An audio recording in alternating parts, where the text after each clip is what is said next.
अस्सलामुअलैकुम। Cricket with Danish के साथ मैं हाजिर हूं और एशिया कप के लिए और अफगानिस्तान की सीरीज़ के लिए स्क्वाड का ऐलान कर दिया गया है। और अब ये पता चल रहा है कि जो स्क्वाड का ऐलान था, जो कि 12 बजे दिन में किया जाना था, चीफ सेलेक्टर नए इंजमाम उल हक की जानिब से वो डिले क्यों किया गया और उसके पीछे क्या रीजंस हैं, जो मेरे अपने एनालिसिस हैं वो मैं शेयर कर दूं। शायद मुझे ऐसा लगता है उसके पीछे एनालिसिस थे जो मेरे अपने हैं कि आप अगर स्क्वाड को देखते हैं ना, क्लियरली ये इंडिकेशन आ रही है कि एक लड़का मेरा, एक लड़का तेरा, अच्छा रुक मेरा भी एक लड़का डाल, वो वाली चीज सिचुएशन नजर आ रही है मुझे यहाँ पे। हालांकि इंजमाम उल हक हमारे बड़े तगड़े हमने देखा कि कप्तान रहे, लेकिन कहीं ना कहीं ये जो स्क्वाड है ना, क्योंकि नए नए आए हैं चीफ सेलेक्टर इंजमाम उल हक, वहां पर मिसबा उल हक भी मौजूद हैं, बाबर आजम मौजूद हैं कप्तान, अब वो उनसे लड़ाई झगड़ा मोल नहीं लिया जा सकता। तो ये स्क्वाड जो है ना, ये ऐसा है कि कहीं ना कहीं कोई एक साइड जो है शायद वो कहती है जी मेरा विकेट कीपर भी खेलेगा, दूसरी साइड कहता है मेरा ऑलराउंडर खेलेगा, तीसरा ये कहता है भाई अच्छा तुम्हारा खेल रहा है तो मेरा ओपनर बड़े फ्लॉप हो वो भी खेलेगा। तो ये इस तरह का स्क्वाड जो है कुछ लग रहा है। और चले इस पे थोड़ी सी कुछ बात करते हैं। पहले आपको जो स्क्वाड है मैं वो दिखाता हूँ। ये आपके सामने स्क्वाड है पाकिस्तान का। इसमें बेसिकली एशिया कप का स्क्वाड है और अफगानिस्तान के खिलाफ जो हम सीरीज खेलेंगे इस स्क्वाड के अंदर सऊद शकील जो है वो शामिल होंगे। उसके अलावा जो सऊद शकील नहीं है तो फिर उनको अगर हम निकाल दें तो ये एशिया कप का स्क्वाड है जिस वक्त आपके सामने आपकी स्क्रीन पर आ रहा है। तो ये स्क्वाड आप वैसे भी देख सकते हैं, लेकिन सबसे पहले स्क्वाड पे बात करेंगे। दो नाम सबसे पहले एक एक करके मैं डिस्कस करूंगा। एक है मेरे सामने शान मसूद और एक है अब्दुल्ला शफीक। मुझे पता है शायद गालियां मुझे पड़ने वाली हैं शान मसूद के हवाले से, लेकिन मैं ये शान मसूद के फेवर में बात नहीं कर रहा, उनको क्यों शामिल नहीं किया गया। मेरा सवाल सिर्फ एक है, सवाल मेरा सिर्फ ये है कि पाकिस्तान क्रिकेट बोर्ड का कहना यह है, जब टीम की अनाउंसमेंट हुई है बताया यह गया है कि शान मसूद की performance up to the mark नहीं थी, इस वजह से उनको टीम में शामिल नहीं किया गया। मैं मान लेता हूं आपकी बात कि शान मसूद की performance up to the mark नहीं थी। शान मसूद ने जो 4 वनडे मैचेस खेले हैं कमबैक के बाद, उसमें से एक वनडे मैच में शान ने किए थे 44, जबकि एक में हमने देखा कि उनका नंबर जो था वो चेंज किया गया, यानी कि 4 में से उनका एक नंबर चेंज था और 4 में से एक में उन्होंने 44 किए थे। अप टू द मार्क उनकी परफॉर्मेंस नजर नहीं आई इस वाइट बॉल में 4 वनडे मैचेस में। ये कहना है चीफ सेलेक्टर का। चले मान लेते हैं आपकी बात कि शान की performance up to the mark नहीं थी, लेकिन दूसरी तरफ जो अब्दुल्ला शफीक हैं उनकी परफॉर्मेंस जरा बतलाई जाए कि कौन सी अप टू द मार्क नजर आती है। व्हाइट बॉल की हम बात करते हैं, टेस्ट रेड बॉल को में जो उनकी परफॉर्मेंस है, शहंशाह है, वो मैं उसकी बात ही नहीं कर रहा। व्हाइट बॉल में अगर बात करते हैं अब्दुल्ला शफीक की, तो जरा बतलाई जाए कि उन्होंने ऐसा कौन सा तीर मारा है कि जिसकी वजह से अब्दुल्ला शफीक मुसलसल टीम का पार्ट हमें नजर आ रहे हैं। ऐसा क्या है उनके पास जिसकी वजह से उनको मुकम्मल टीम में रखा गया है। 3 वनडे मैचेस उन्होंने खेले, 2-7-19 उनका ये स्कोर रहा इन वनडे मैचेस में। इवन नीदरलैंड के खिलाफ उनसे स्कोर नहीं हुआ।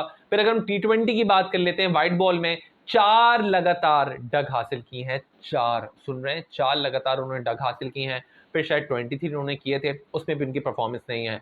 तो ऐसा क्या है अब्दुल्ला शफीक में? मेरा मेरा सवाल यह है कि जब आप कह रहे हैं शान मसूद की performance up to the mark नहीं है, तो अब्दुल्ला शफीक की performance up to the mark नहीं है। फिर आपको ये कहना चाहिए कि उसकी performance up to the mark नहीं है, लेकिन हमने उसको यूं लिया है, हमने उसको इसलिए लिया है क्योंकि हमारे ऊपर किसी का प्रेशर था या हमारे ऊपर किसी की चाहत थी। मतलब फिर बैलेंस करें ना यार। आप एक जगह आप कह रहे हैं कि परफॉर्मेंस नहीं है, दूसरी तरफ आप मुसलसल ऐसे लड़के को ले रहे हैं जिसकी परफॉर्मेंस उससे बदतर है।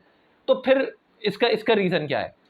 क्योंकि अगर आप देखें तो अब्दुल्ला शफीक भी किस माइंड के साथ एशिया कप खेलेंगे या फिर वो अफगानिस्तान के खिलाफ सीरीज खेलेंगे, क्योंकि इतना बड़ा इवेंट है, प्रेशर वो हैंडल कर नहीं पा रहे हैं। चाहे वो 50 ओवर्स की क्रिकेट हो, चाहे वो आपको T20 की क्रिकेट नजर आ जाए, टेस्ट में जाके पेशेंस से रुक के उन्होंने रन किए, लेकिन वाइट बॉल में वो रन नहीं कर रहे हैं। ये प्रेशर उनसे हैंडल नहीं हो रहा, तो क्या एशिया कप का प्रेशर उनसे हैंडल होगा? अचानक से उनको दोबारा से इतनी बड़ी सीरीज दे देना, आप उनको मौका देते, डोमेस्टिक खिलाते, उसके बाद आप उनको ले लेते। आप अगर शान मसूद की बात करते हैं, मैं फिर कह रहा हूँ शायद गालियां पड़ जाएं, लेकिन मैं सिर्फ एक कंपैरिजन कर रहा हूँ कि आप अगर दोनों तरफ देख रहे हैं ना, एक स्टेटमेंट को अगर आप दोनों एंगल से देखें न्यूट्रल होके, तो आपको जवाब यहां पर मिल जाएगा। फिर आते अचानक से पैराशूट जंप लगाई यहाँ पे फ़हीम अशरफ ने। फ़हीम अशरफ को कहा गया है कि वो पेस ऑलराउंडर है, मतलब वो बॉलिंग ऑलराउंडर है, फास्ट बॉलिंग ऑलराउंडर, उनको ये कहकर टीम में शामिल किया गया है।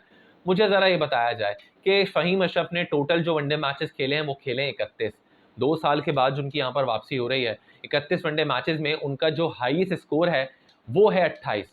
मतलब पेस ऑलराउंडर का जो हाईएस्ट स्कोर है वो है 28 वनडे इंटरनेशनल में आपके ऑलराउंडर का।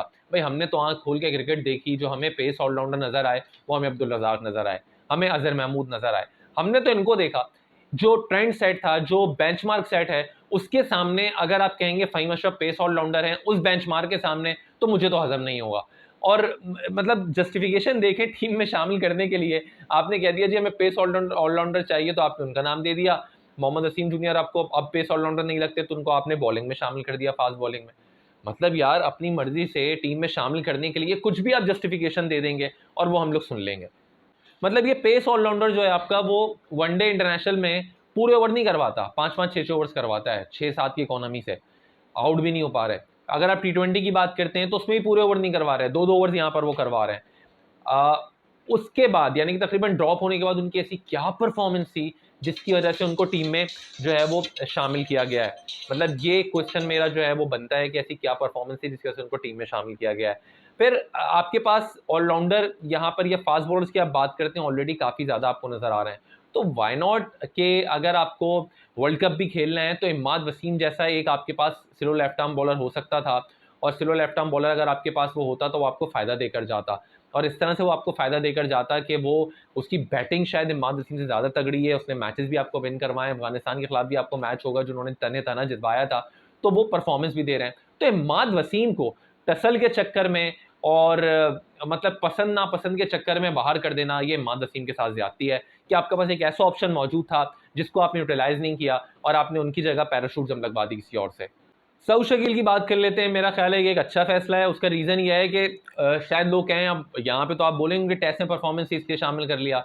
नहीं भाई, उनकी ओडीआई में परफॉर्मेंस थी, गलती ज्यादती हुई थी, या ज़ाला की है सऊद शकील के साथ। इंग्लैंड के खिलाफ उन्होंने एक 50 बड़े शानदार किए थे, फिर एक आध मैच में उनसे रन नहीं हुए, नाक को उनको ऑपरेशन कराना था तो उनको बाहर उठा के कर दिया, और उन्होंने परफॉर्मेंस देने के बावजूद टीम में जगह नहीं बनाई। तो ये उस वक्त का ज़ाला है सऊद शकील के साथ जो अब पूरा किया जा रहा है, उनको अब टीम में शामिल किया गया है। ये अच्छी बात है कि चलें, देर आए दुरुस्त आए, सऊद शकील को यहाँ पर एशिया कप में नहीं लेकिन सिर्फ अफगानिस्तान के खिलाफ सीरीज में शामिल किया गया। इसका मतलब ये हुआ कि लूप में वो आ गए और आने वाले अरसे में वो अब सेलेक्टर्स की आंखों में हैं कि वो वनडे क्रिकेट खेलेंगे।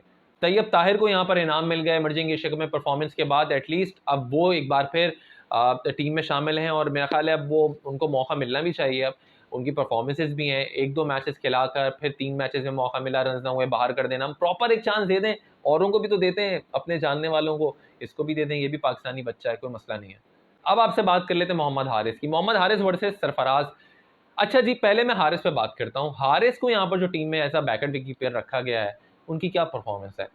अगर मैं पाकिस्तान ए की परफॉर्मेंस यहाँ साइड पे रखूँ, क्योंकि आप इंटरनेशनल मैचेस की परफॉर्मेंस इस वक्त देख रहे हैं, तो पाकिस्तान में जो उनकी परफॉर्मेंस रही है, 6-0 शायद 14 या 7 उनके ऐसे रन थे, उनसे रन नहीं हो रहा है। फिर सबसे बड़ी बात, जिस तरह आउट होते हैं वो, जिस सिचुएशन में आउट होते हैं, जिस तरह से गलत शॉट खेल के आउट हो रहे होते हैं, इवन T20 में भी उनकी परफॉर्मेंस नहीं है।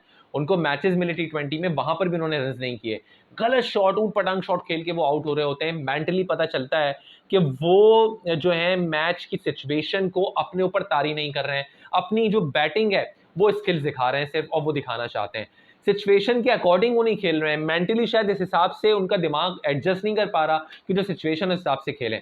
तो हारिस को यहाँ पर जो शामिल किया गया है, यहाँ पर सरफराज अहमद जो ऑलरेडी स्पिनर्स के खिलाफ बहुत अच्छा खेलते हैं, इंडिया के खिलाफ आपको उन्होंने 2 बार आईसीसी ट्रॉफी जितवाई हैं, एक अंडर 19 वर्ल्ड कप, एक आपको जितवाया चैंपियंस ट्रॉफी। ऑलरेडी उनकी परफॉर्मेंस रही T20 में, वो नंबर 1 उन्होंने टीम को रखा। स्पिनर्स के खिलाफ जिस तरह मैंने कहा कि उनकी बैटिंग बहुत अच्छी है, हमें नजर आती है, चांस उनका बनता था। अब यहाँ पे लोग सवाल करेंगे, भाई सरफराज अहमद ने 2019 के वर्ल्ड कप में भी तो कोई विकेट कीपर नहीं लिया था, आप उनकी बात क्यों कर रहे हैं। जवाब बड़ा सिंपल है, जवाब बहुत सिंपल है। जवाब ये सिंपल है कि सरफराज अहमद ने नहीं रखा था, इस वर्ल्ड कप में रखा है ना, जब भी तो बात कर रहे हैं। अगर इस वर्ल्ड कप में बैकअप विकेट कीपर नहीं होता तो बात ही नहीं करता मैं, लेकिन इस वर्ल्ड कप में आपने बैकअप विकेट कीपर हारिस को रखा है, जब भी तो मैं बात कर रहा हूं कि वहां सरफराज होने चाहिए थे। 2019 के वर्ल्ड कप में कोई बैकअप विकेट कीपर नहीं था, इसलिए बात नहीं की। जब आप बैकअप विकेट कीपर लेकर जा रहे हैं तो जिसका चांस बनता है, जिसको जाना चाहिए, आई थिंक उसकी बात होनी चाहिए। तो यहां पर आई थिंक सरफराज अहमद के साथ ज्यादती बिल्कुल हुई है कि उनको लेकर यहाँ पर नहीं जा रहे हैं। इसका मतलब कि वर्ल्ड कप स्क्वाड में वो नहीं होंगे। इमाद वसीम के साथ यहाँ पर मुझे लगता है कि सही नहीं हुआ है जिस तरह वो टीम से बाहर हैं। ये 2 लड़के ऐसे हैं शायद जिनको टीम में शामिल होना चाहिए था, और बाकी जो स्टेटमेंट्स की मैंने बात की वो आपके सामने है। तो अपना ख्याल रखें, इस चैनल को सब्सक्राइब कर लें, कॉमेंट्स कुछ कहना चाहते हैं तो मोस्ट वेलकम। टेक केयर, अल्लाह हाफिज़।